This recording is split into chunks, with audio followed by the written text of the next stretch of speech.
On planet Earth, gravity is a pretty simple concept. Whatever goes up has to come down. But what if gravity suddenly went the other way? Ah! In this video, I'm gonna make a puzzle platformer where gravity is going absolutely haywire, sending the player in all four directions. And of course, we're gonna make it with the only language I know, Python. I've never actually fully completed any of my Python games, so before I learn how to use a proper game engine, I'm gonna try to change that. And I'll admit this idea sounds borderline unplayable, but if we give the player control over the gravity in some way, we can make some pretty cool puzzle platforming scenarios out of it. Will I succeed in making this strange idea of a game, or will it end up being a failed concept, just like the rest of my Python projects? I don't know, I recorded this before actually making the game, so I guess we'll both find out, won't we?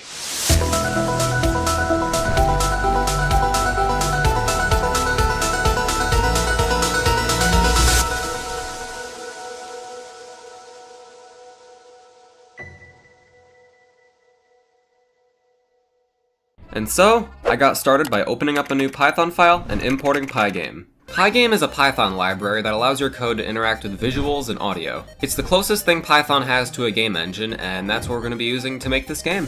And after a little bit of code, we now have a square. And there it goes.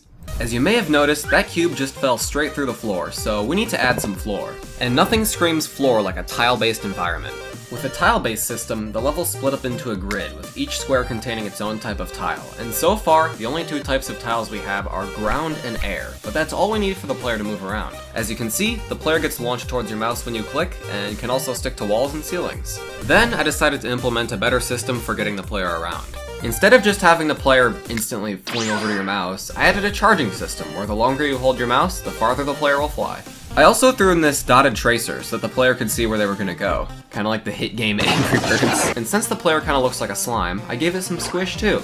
Minecraft reference? Question mark? No, stop, shut up. The slimes in my game can also come in different sizes, colors, and numbers. The size of the slime determines its power when shooting itself, and the color of the slime means absolutely nothing.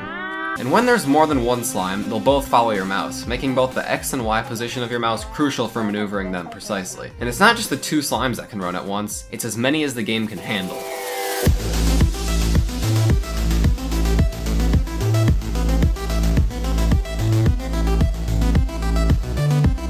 As a stress test, I decided to see how well my game could run 1,000 players at once.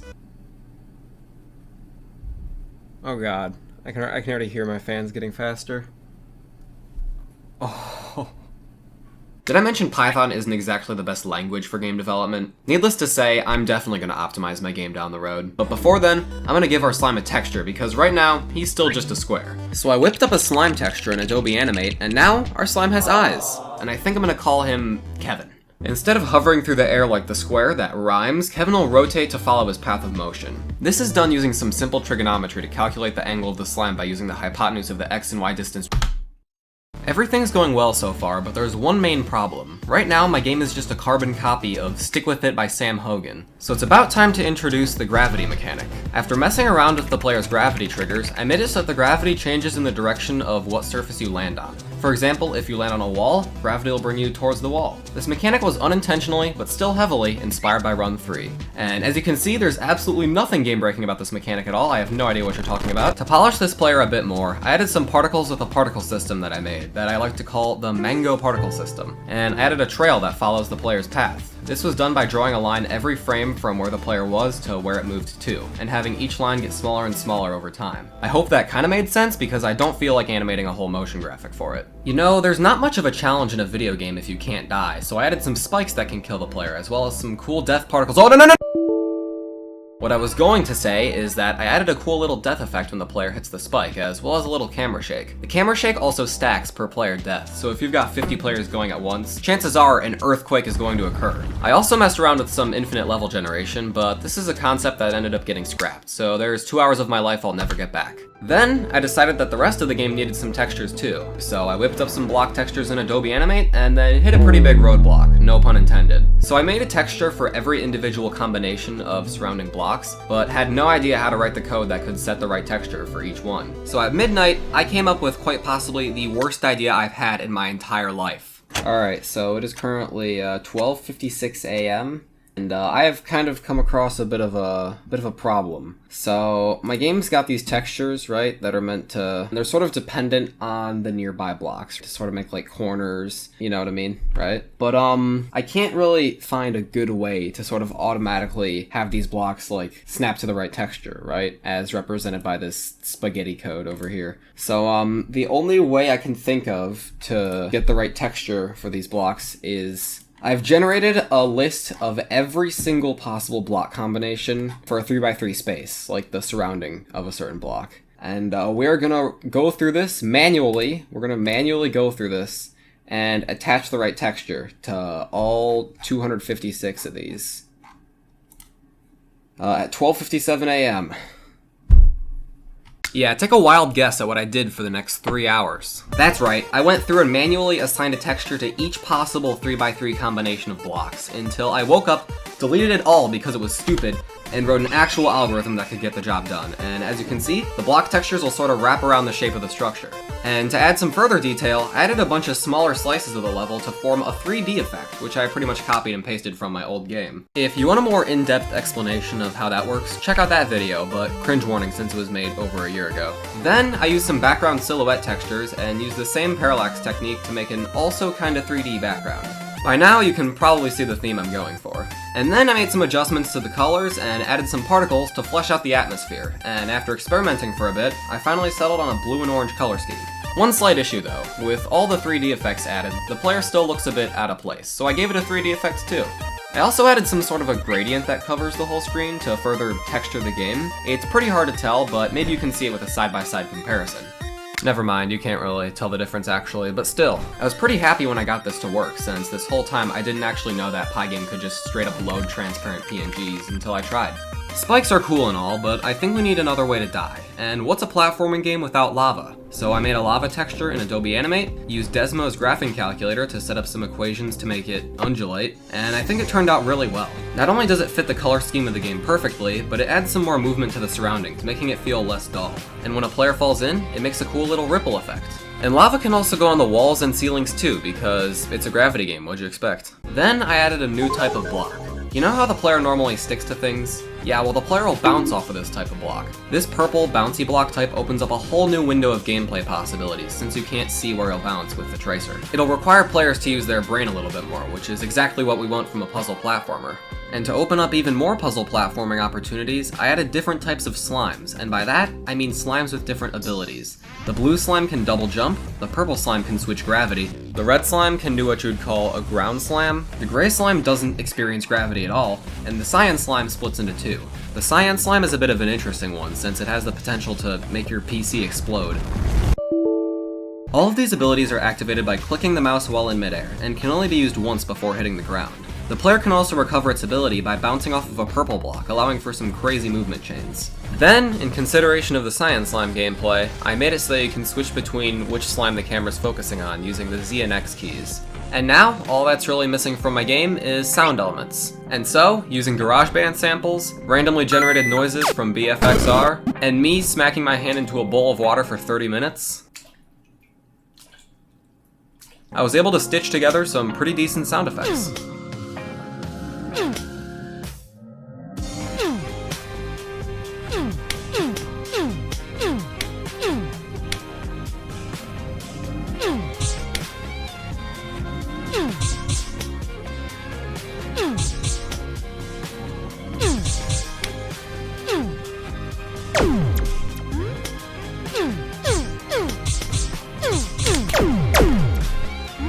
And finally, I added a windscreen, which I pretty much also copied from my old game, but hey, at least it looks a little more refined.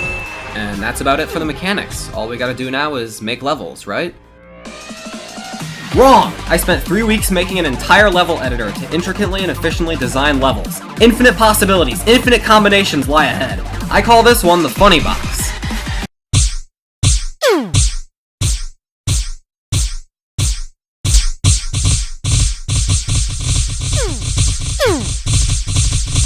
See? Intricately and efficiently crafted. So much potential, so much replayability! You guys could even make levels too! Woo! But yeah, I actually did make a full-fledged, fully capable level editor. You can make levels with different sizes of blocks, different slime types, and different numbers of players, with no upper limit too. You can go ahead and crash your PC for all I care. It's pretty easy to use. Left click to place blocks, and right click to drag and fill a larger area with blocks. And the spikes in lava will automatically snap to the right direction. However, since there's no mechanic for making lava flow like an actual liquid, don't make floating lava, please. I use this level editor to make 20 levels, each progressing in difficulty and complexity, as it introduces the mechanics at a digestible rate, hopefully. One thing is for certain though, these levels are very, very hard. And they'll take quite a long time to beat, maybe even 10 minutes apiece, tops. And the best part is, you guys can make levels too, and play them. I didn't have time to add a way to share levels, but you guys can send the text files to each other by going into the game files. Even though I'm this far into development, I still don't have a name for the game yet. At first I went with the name The GravLab, but got bullied out of it by my friends, and instead settled on A Gravity Game. And I totally used that name because of its simplicity, definitely not because I ran out of ideas. Now that everything's starting to come together, we gotta disguise this violation of the accepted Python format as a real functioning game by adding a main menu, a settings menu with graphics settings so people can even play my game on a Samsung smart fridge,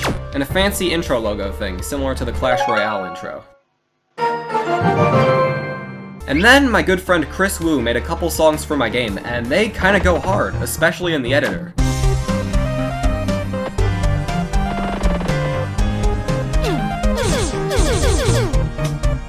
Chris usually makes classical music, which is drastically different from a video game soundtrack, and because of that, I'm pretty impressed with how well it turned out.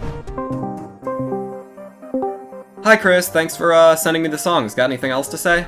Wait, what? I didn't agree to be here. Wait, what's happening? Okay, geez. Well, I guess I don't have to use your song. Oh, hi. Yeah, thanks so much. Yeah, thanks so much for being a part of this. Yeah, it took me quite some time to work on these. Alright, thanks. Bye, Chris! You can check out Chris's work on Spotify, including the soundtrack to my game. Link in description. And now that we've got that, all we gotta do is give the game to some playtesters and try to hunt down the bugs, and it didn't take long for multiple to be discovered. Apparently you could just easily beat levels with multiple slimes by converging them into one, so I made it so that they bounced off of each other. There was another where the game would instantly crash when you hit the save button in the editor, but it turned out that both the save and the load button were being pressed at the same time, so I just had to make their hitboxes smaller. Easy fix. And finally, I had to convert the game from Python to EXE, so everybody could play. And upon my first attempt at doing this, apparently my game is a strong Trojan virus. After getting that sorted out, I compiled the game, organized the folders, sent it to a zip folder, and I'm proud to say that it actually happened. I finally finished my first real video game. After almost 4 months of grinding, my perseverance and dedication to this project paid off, and I didn't end up dropping it, just like the rest of my Python projects. I actually finished a real, playable video game. Of course, the fact that it took 4 months doesn't mean it's the best game in the world. The reason it took so long is because building a game from the ground up takes considerably longer than using a game engine. No pre-built physics engines to use, no asset store, no shortcuts. And alongside that, I also had exams, driver's ed, and my PC breaking down to deal with in between. Back in April, I thought I'd actually get the game done before school ended, but look how that turned out. Sorry this took so long, and if you made it to this part of the video, thanks for sticking with me and this whole project. Or if you just found this on your recommended, I don't know. But yeah, thanks for watching. Links to the game will be in the description, as well as a playthrough and a level editor tutorial. You'll be able to download it on GitHub, itch.io, or Google Drive. Quick disclaimer though, since the game was written in Python, it might be pretty slow for you depending on your device, even on the lowest graphic settings. But if you have nothing else running, it should hopefully be fine. So yeah, that's about it. Like if you enjoyed, dislike if you didn't, and I'll see you next time.